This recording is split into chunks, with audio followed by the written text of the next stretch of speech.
Guys good morning, welcome back to my channel. তো guys তোমরা সবাই কেমন আছো? আশা করছি সবাই ভালো আছো, বাট আমি ভালো নেই। কেন ভালো নেই জানো তো?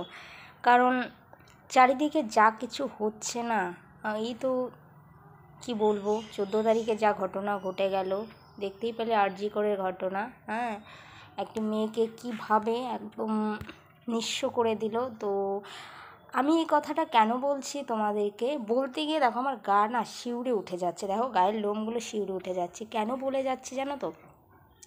আমি এখন বাড়ি থেকে বেরোতে ভয় পাই, কারণ আমি টিউশন পড়াই। হ্যাঁ, অনেকটা রাত করে টিউশন পড়িয়ে আমি বাড়ি আসতাম। তো এতটা খারাপ লাগছে, মানে বলতেও খারাপ লাগছে, কি বলবো। সেই টিউশনগুলো আমি টিউশন করাই, আমার বলতে কোনো লজ্জা নেই, দ্বিধা নেই। আমি যেটা করি সেটাতে আমি খুবই প্রাউড ফিল করি নিজের থেকে।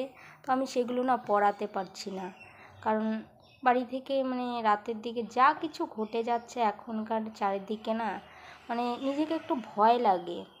এমনিতে কি বলো তো, এমনি কোনো কিছুতে ভয় পাই না, যা কিছু চারিদিকে ঘটে যাচ্ছে না সেগুলোর পরিপ্রেক্ষিতে প্রচণ্ড ভয় লাগে।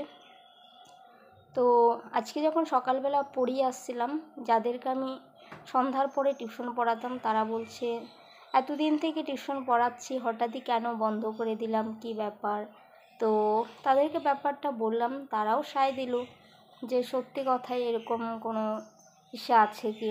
তো মেয়ে মানুষ, প্রচণ্ড চাপ রিস্ক থাকতেই পারে। তো আমি এটাই বলবো যে আমরা তো মেয়ে মানুষ, ছেলেরা যদি রাতের 10টা 11টা 12টা অবধি যদি বাইরে থাকতে পারে, আমরা মেয়েরা কেন পারবো না বলো তো?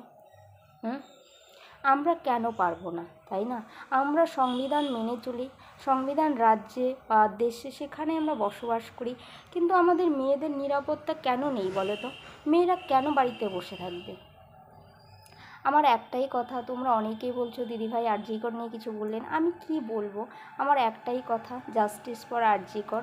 আর কি বলবো, যারা আমার এই ভিডিওটা দেখছো, অবশ্যই আমি চাইবো যে আমাদের বাংলার মা বোনেদের যেন কি বলবো সাধারণ নিরাপত্তা থাকে, এটাই চাওয়ার, আর কিছু বলার নেই আমার। সত্যি আজকে এত খারাপ লাগছে, নিজেকে অসহায় মনে হচ্ছে যে কেন যে মেয়ে হয়ে জন্মেছিলাম।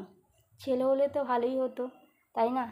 রাত 12টা নেই 1টা নেই বাড়ি ফিরতে পারতাম, আজকে মেয়ে বলে সন্ধ্যা না হতেই বাড়িতে বসে আছি। এটা নিজেকে খুব মানে লজ্জার ব্যাপার, একটা খুব খারাপ জিনিস।